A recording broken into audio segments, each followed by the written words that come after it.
Most women go into a relationship thinking that wife material is a status you earn over time. You think if you're kind enough, supportive enough, and patient enough for 6 months or a year, he'll eventually look at you and decide you're the one he wants to build a life with. But I'm going to tell you something that might sting. Most men, including the one you're thinking about right now, make that decision almost instantly. We don't wait for a 1-year anniversary to decide your category. We decide if you're a forever girl or a right now girl by the end of the second date.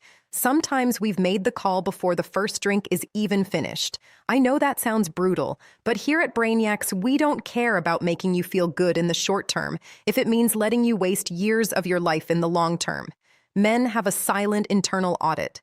We are constantly scanning for microsignals. It's not about how pretty you are, though looks get you in the door. It's about how you carry your value and how you handle our initial tests. If you miss these signals, you'll find yourself playing house with a man who is actually just playing for time. You're building a foundation on sand while he's already looking for a firmer plot of land somewhere else. Today, I'm revealing exactly what we do when we've already decided you aren't wife material. If you see these signs, pay attention because he's telling you his answer without saying a single word. Phase 1. The convenience trap, the low-stakes lifestyle. Let's talk about the biology of the male hunter-provider drive. Even in the modern world, men are wired to value what they have to work for. We are natural-born investors. We don't put our best resources, our time, our emotional energy, and our financial protection into an asset we view as temporary. The biggest sign a man has already disqualified you is what I call the convenience trap. If his idea of pursuing you involves 9 p.m., texts that say, "you up," or "want to come over and chill," he isn't being laid back. He's categorizing you. When a man sees a woman as wife material, he is internally terrified of losing her to another man who might be more impressive. Because of that fear, he plans. He makes reservations. He picks you up. He thinks about the logistics of the evening because he wants to ensure your experience with him is flawless. If he is only offering you low-stakes interactions, things that require zero effort, zero planning, and zero financial investment, he is testing your boundaries. He's essentially asking, how little can I do and still have access to her? If you accept the last-minute lifestyle, his subconscious registers you as a placeholder. You become the person he calls when his first plans fall through or when he's bored on a Tuesday night. He isn't trying to build a life with you. He's just filling the silence until the woman he actually wants to work for comes along. The psychological reality? A man who knows you're the one doesn't want to be chill. He wants to be the man. If he's not trying to impress you, he's already decided he doesn't need to. Phase 2. The mirroring trap and information siloing. Now, let's look at something a bit more subtle. The mirroring trap. A lot of women think they found their soulmate because the guy they're dating agrees with everything they say. I love traveling. Me too. I want 4 kids. That sounds perfect. I hate people who lie. Same. Honesty is everything to me. If he's agreeing with every single thing you say without ever offering a differing opinion or a personal challenge, be very careful.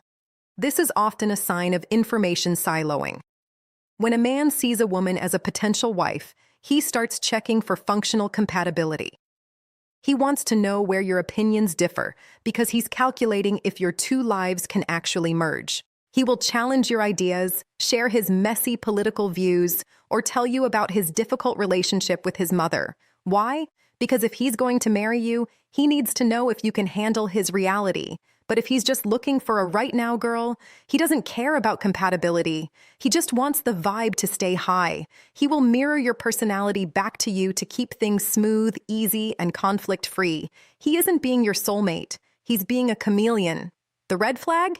He keeps his world separate. You've been dating for months, but you haven't met his real friends, the ones who know his secrets. You don't know his work stress. You don't know his failures. You only see the polished version of him. If he's keeping you in a silo where everything is perfect and easy, it's because he doesn't think you'll be around long enough for the mess to matter. You don't invite a house guest to help you fix the plumbing. You only do that with a partner. If he isn't showing you his rough edges, it's because he's already decided you aren't staying. Phase 3. the future faking loophole. This leads us into one of the most dangerous behaviors, future faking. There is a big difference between a man who is planning a future and a man who is fantasizing about one. Men know that women value security and commitment. If a man realizes you're looking for a husband, but he only wants a girlfriend, he will often use future faking to keep you in the placeholder position. He'll say things like, "Next year we should go to Greece," or "You'd look so beautiful in a house with a big garden like this." It sounds like wife material talk, doesn't it? But here's the catch. Watch his feet, not his mouth. If he talks about Greece next year but can't commit to a wedding invite 3 months from now, he is using someday to distract you from the right now. This is a dopamine loop. He gets the credit for being a good guy who wants a future without actually having to do the work to build one.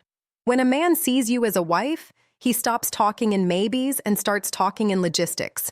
He asks about your career path because he's wondering if your jobs will require a move. He asks about your credit score or your family's health history. It's not romantic, but it's real. A man who is serious about you is an architect. A man who is playing with you is just a dreamer. Phase 4. The respect gap. The cool girl fallacy. Now, we have to address something that is often hard to hear. It's a phenomenon I call the respect gap. In today's dating world, there is a massive push for women to be the cool girl. You've heard of her. She's the one who doesn't ask for much. She's never needy. She's fine with a text back 3 days later, and she's totally okay with seeing where things go for 2 years. From the outside, it looks like you're being the perfect low-maintenance partner. But in the male mind, the cool girl is almost never the wife. Why? Because men don't marry the woman who is easy to have. We marry the woman we respect too much to lose. If a man treats you with a lack of protective instinct, he has already mentally moved you into the casual category. This is biological. When a man values a woman as his future partner, his provider-protector switch flips on. It's evolutionary hardwiring that hasn't changed in thousands of years. Ask yourself, does he make sure you get to your car safely after a date? Does he check in when you're sick?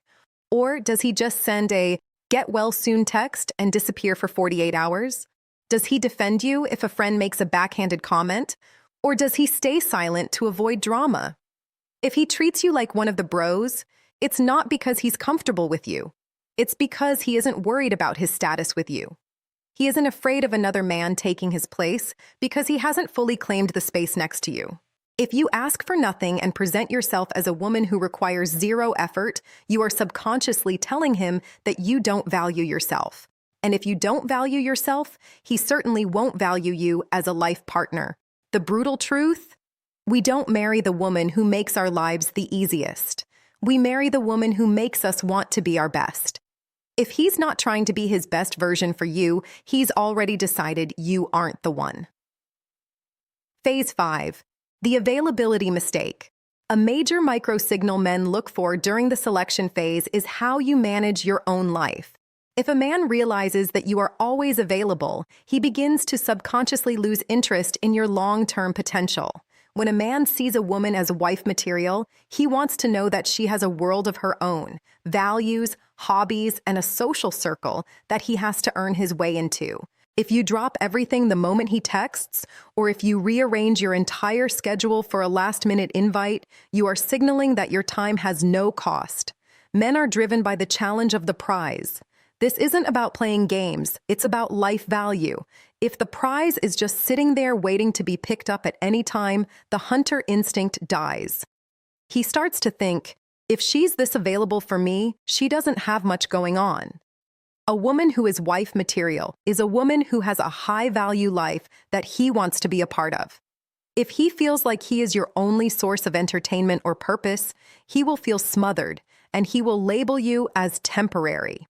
Phase 6. The vulnerability lockdown. The final sign that he's already disqualified you is a lack of emotional transparency. Men are taught from a young age to keep their guard up. We don't share our fears, our financial worries, or our childhood traumas with just anyone. We save those for the woman we trust to be our home base. If you've been dating for months and you still only know the resume version of him, his job title, his favorite movies, and his gym routine, but you don't know what keeps him up at night, you are being kept at arm's length. When a man knows you are his future wife, he wants you to know him. He needs to know that you can handle his weaknesses as well as his strengths. If he is keeping the conversation light, playful, and strictly fun all the time, he is protecting himself from a deeper connection. He's essentially saying, I don't need you to know the real me because you won't be here to see it anyway. At the end of the day, being wife material isn't a performance you put on for a man. It's a standard you set for yourself. You are the CEO of your life, and the man you date is just an applicant for a very high-level position. If his resume is full of last-minute effort and someday promises, don't hire him.